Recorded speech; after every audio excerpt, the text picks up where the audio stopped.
Today I will talk in regards to having equilibrium, balance. The body has processes to regulate it, to have a state of equilibrium. Movement of the body, movement of the limbs, comes from the processes of nerves in the brain, which adjust to maintain balance constantly. So this is in regards to the body. There are 4 elements of earth, water, fire and wind, and if they are not in balance, they change, then sickness arises. We have illness, fever and pain. When our body is too cold or too hot, our fire elements are too weak or too much, so it's not balanced. If it's out of balance, then it comes up as sickness, fever and pain. Even the food we eat must be just right. If too much, then the body will change its state. Consuming too much sugar, and the body needs to create insulin to adjust the balance in the blood, not to have too much acidity, alkaline, glucose or cholesterol. If it's out of balance, then sickness arises. And in regards to the mind, we have the aspiration for it to have completeness, or to have letting go. Completeness is about the mind states of kusala, goodness, skillfulness. We abandon wrongdoing and develop merit. We develop goodness till it's complete. We practice goodness until it's fully there.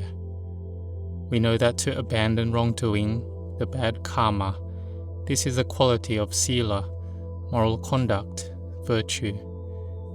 So we keep the 5 moral precepts, or for the Dhamma practitioner, they have the 8 precepts. Dhamma practitioners keeping the 8 precepts would be counted as a venerable one, a yoga vachara. It is an individual who aims for liberation, freedom.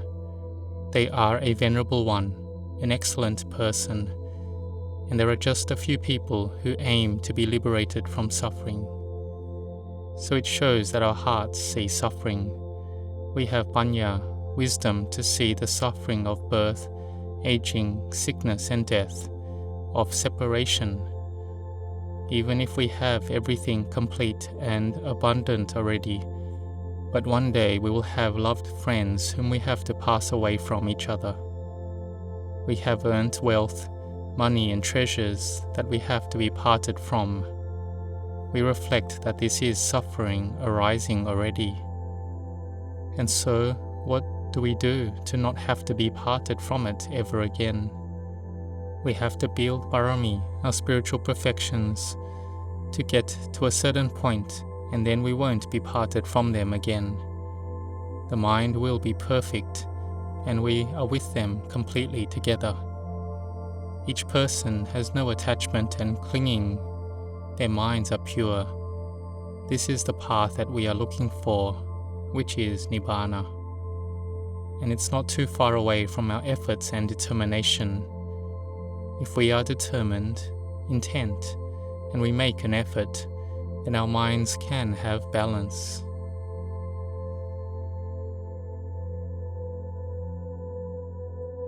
Here in the beginning, the mind is balanced by samadhi, concentration. We try to develop sati, mindfulness, constantly. Because if we don't have mindfulness, then our mind won't be in balance. The mind is scattered, going off to the sense and mental objects that we like or dislike. Doubts will enter, and it all makes our mind to be disordered, having anger, ill will, anxiety and worries. Or however much we sleep, but we are still tired. Whenever we meditate, we feel tired. This is called a hindrance. But if we are too exhausted and have sleepiness, then that's normal. We can rest then. There are states of liking, disliking, drowsiness, doubt, restlessness. These 5 things have been friends to the mind for a long time already. The mind has associated and been together with them for a long time, and we like it and accept them in as well.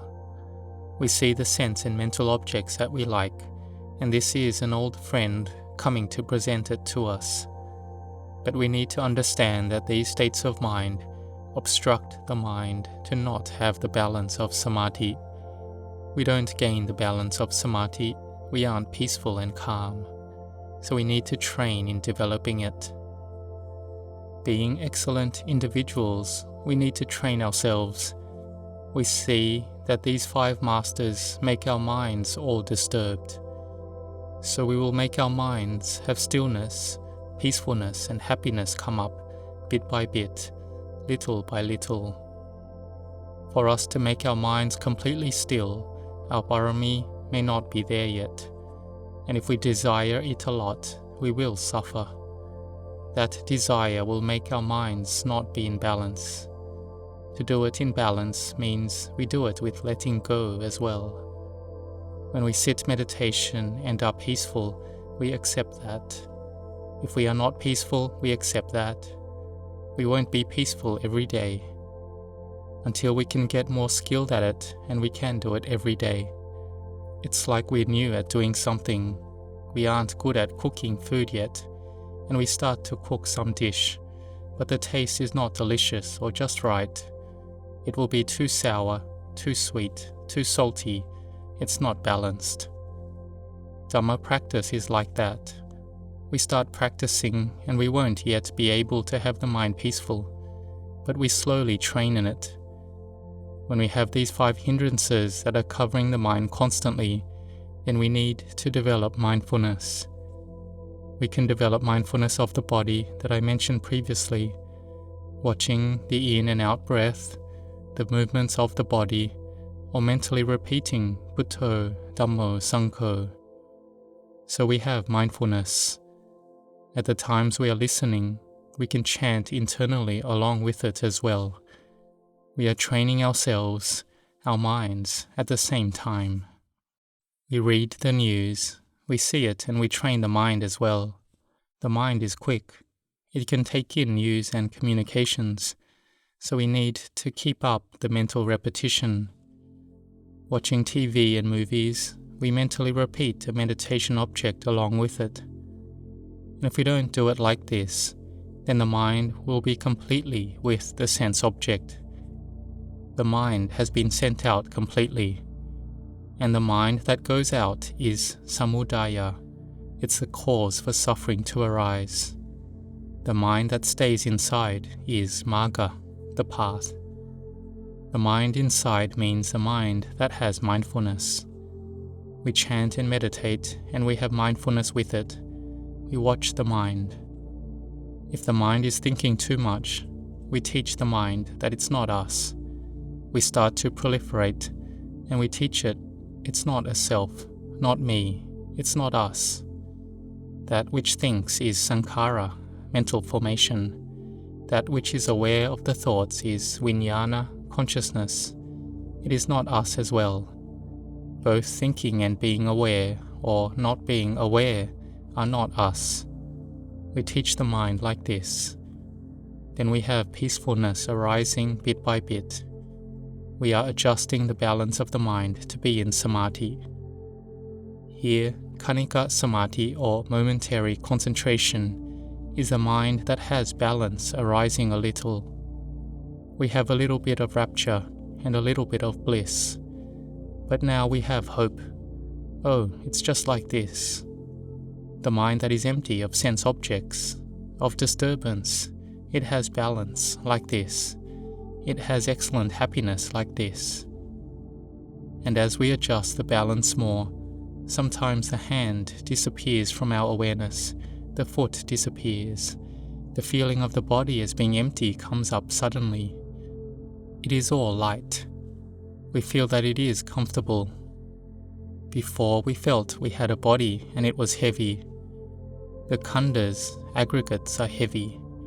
The bodily aggregate is something that is heavy, and we aren't aware of this. And we have this feeling constantly. Now the mind that has attached to the body puts it down temporarily. It is samadhi. The mind that disperses all the attachment to the body will gather in samadhi bit by bit. It will be upajjara samadhi, access concentration.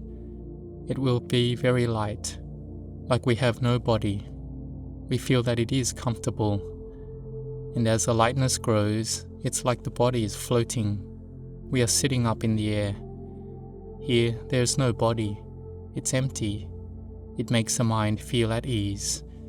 The mind has happiness. This is the balance arising from samadhi called Upacara Samadhi. It is concentration that is close to being one-pointed. It is firm. And how is this samadhi good? When this balance arises, then what? Then we will adjust the balance here to contemplate and look at the mind. Chittanupassana. Nupassana is insight into the mind. The mind starts to move and proliferate, and we will know it instantly that it is not us. There isn't anything there. All things are emptiness. It is emptiness. There isn't anything. There's no self. When it just moves, then we know it instantly. This insight knowing is called wisdom coming from meditation. There is the wisdom that comes from memorizing and having heard that the thoughts are not us. When we think and contemplate this, we can accept it, but it's not yet clear and apparent to us. But the wisdom that comes from insight meditation will know clearly into it. This comes from meditation. We become more intelligent. There is a balance coming up of another type, which is the balance of the mind that is not liking or disliking, the mind that is pure and radiant. And this is better than before. Before we had entered samadhi and it was still, because we had controlled it to not have thoughts, like grass that is covered by a rock. The 5 hindrances are covered over by samadhi. But whenever the samadhi disappears, the kilesas, the defilements, come up again. Whenever we take the rock off, the grass grows again.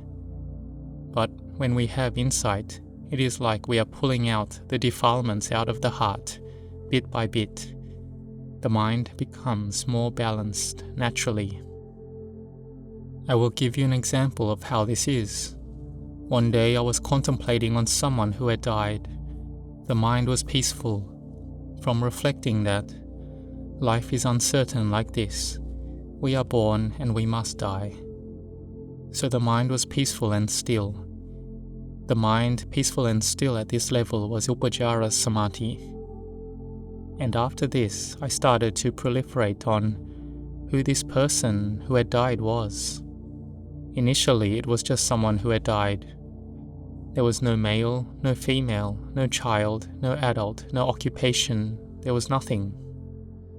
The mind then started to proliferate, and right here it was the right time. There was knowing arising. And this knowing was not a thought. It was a knowing that, if I have to explain it in words, then it was the knowing that there was no one there. There was no one who had died. The 4 elements had broken apart and decayed. It's not a being, person, self, me or them. There was knowing like this. The mind was bright. When the mind is bright and the Dhamma arises, it's amazing. We see it as being simply so, the way it is. It's simply a body, not a being, person, self, me or them. We walk around and it is not the body, and it is also not a being, not a person, not us or other too. We look at other people and see it like that. If you compare it to the present day, it's like we see an AI, like a robot. A robot walking, tuk-tuk, tuk-tuk, tuk-tuk. What is it? It's not a being, a person, a self, a me or them. We will know it like that. If we have contacted the Dhamma, we see the Dhamma, then it will be like that. So the equilibrium of the body is important. When our body is in a good equilibrium, we have no sickness, and then developing mindfulness and samadhi is easier to do. And when it's easier to do, then samadhi arises. Then we try to contemplate this bodily heap and into the mind, into all the thoughts, seeing it as not self, not being our self, and wisdom arises, the balance of the mind arises. It is understanding the Dhamma. It is a mind that goes beyond the world, arising bit by bit. So here we try to train in it. We train and struggle with it. In the beginning it is hard and difficult, but when we do it, we will get more completeness arising.